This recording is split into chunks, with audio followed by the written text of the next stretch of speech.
C64 presents a Playguide video review. Sit back and enjoy the show.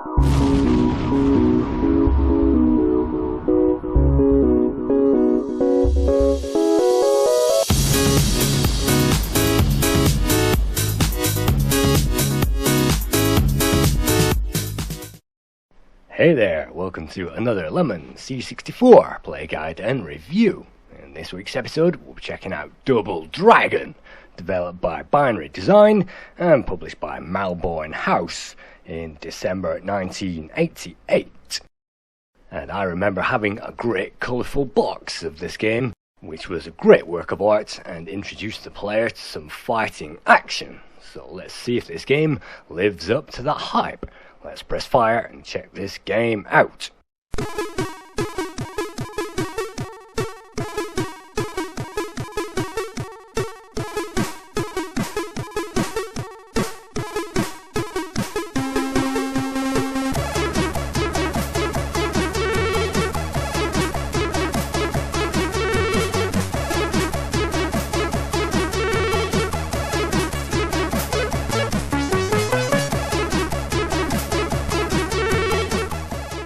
I remember back in the day, sometimes the title music was the best part of the actual game, and with this game perhaps it's no exception.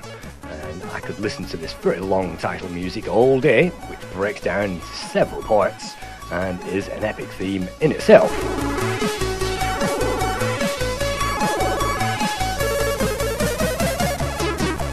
Title sequence, we can press the 1 key for 1 player mode, and the 2 key means 2 simultaneous players can play this at the same time, hence Double Dragon.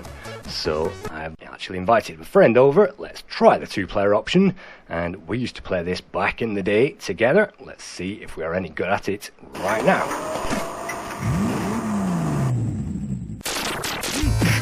Double Dragon is a conversion of the Taito original arcade game released in July 1987, and it's a 2-player side-scrolling beat-em-up.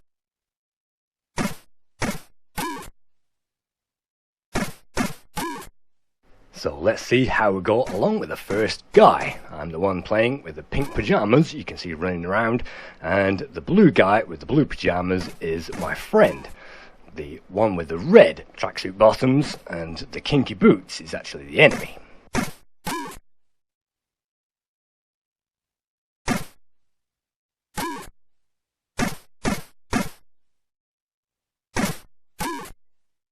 On the bottom of the screen you can see each player can take 5 hits, and on the 6th hit they will go down. Unfortunately, that also stands the same for the enemies, and you will have to hit each enemy a number of times for it to go down. So the best chance you have is to run around that guy and hit him with pot shots and hopefully drain his health. Eventually he will collapse and you can move on to another guy.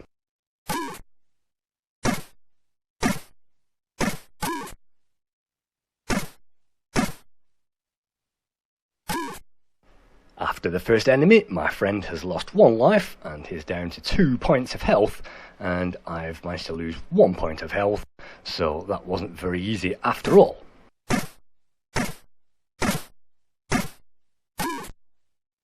By far the best way is to combine your strength and your skills and knock the enemy out together.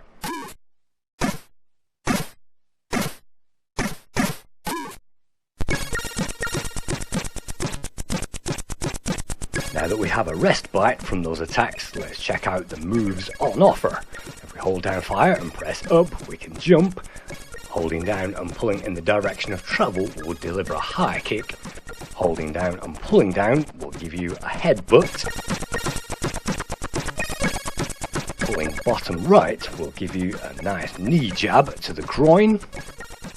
Holding down fire in the opposite direction of travel will give a reverse elbow thrust. And by pressing fire normally, we can punch. We can also walk around the screen by not holding fire and simply move the joystick around. Now that that's all fully understood, let's move into the action and let's see if we can't put that into good progress.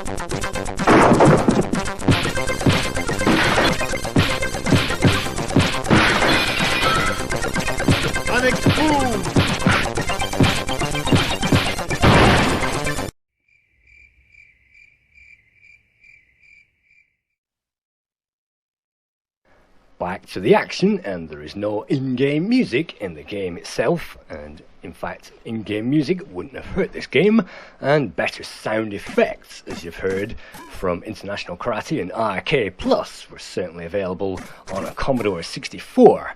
And if it worked with Impossible Mission, then I'm sure voice sound effects wouldn't have gone amiss either. But on the C64, all we get is a stock array of sound effects, and they don't really do the job much justice.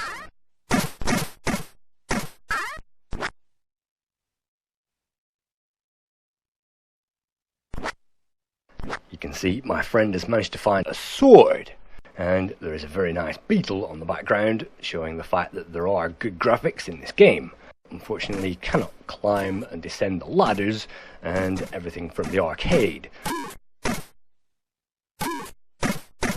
So unfortunately, even though the background graphics aren't too bad, and the scrolling is pretty good, with 4 players on the screen, the action is pretty packed.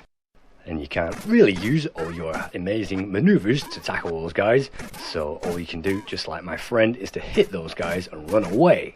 But you can see my friend is down to 0 lives now, and I'm rapidly descending that ladder myself, having had 3 lives only a few screens ago.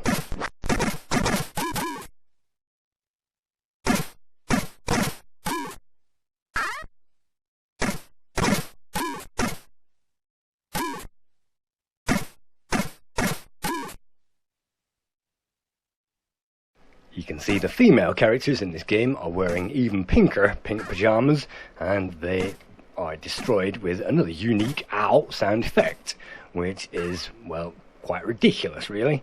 And so let's smoothly scroll on without any music or sound effects onto the next section.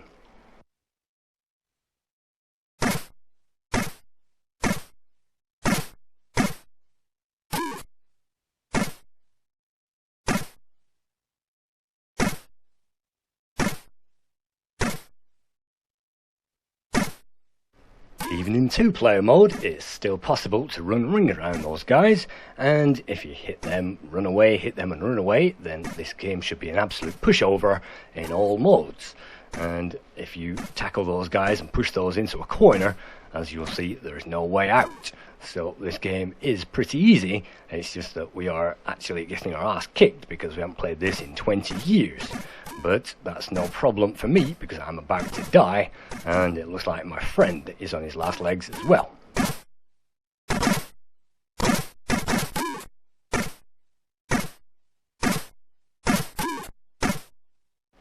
The single player mode could be argued that it's actually easier in this game, not that this game is much to begin with. The controls are laggy and all these maneuvers do nothing, and the high kick is the only thing to really be bothered about. You can't chain maneuvers, you certainly don't get any bonus score for doing that, and there is seconds ticking down. We have 17 seconds remaining on this level. I've died, and so my friend, playing Solo Dragon, gets to hear the end of level 1 music.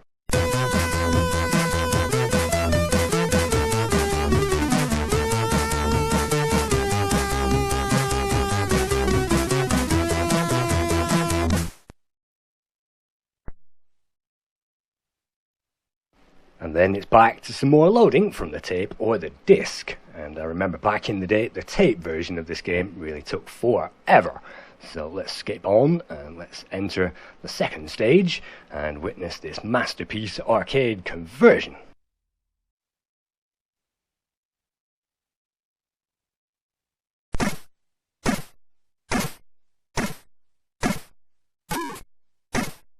In order to take down an enemy, you'll have to hit that enemy 6 times. On the 6th blow, he will fall. You also have to make sure he falls 4 times, which means it takes a total of 24 hits to take down each enemy. With 2 enemies on the screen, 48 hits is required to take them both out.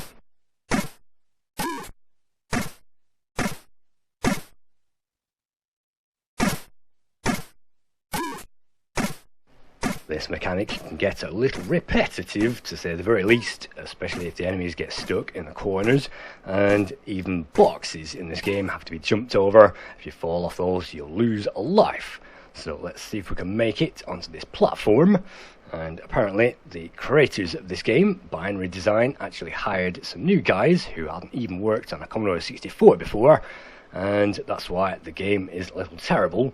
The game was very pushed for time, and they were rushed, in fact, creating this conversion, and that's why most of the producers had their names taken off this game.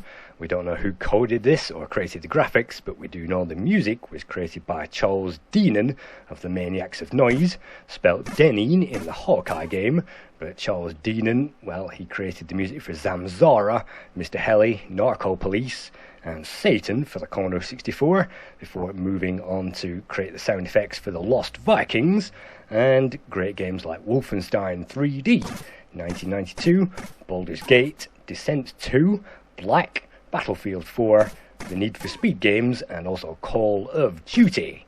So I think the title music is great, and it's the best thing in this game.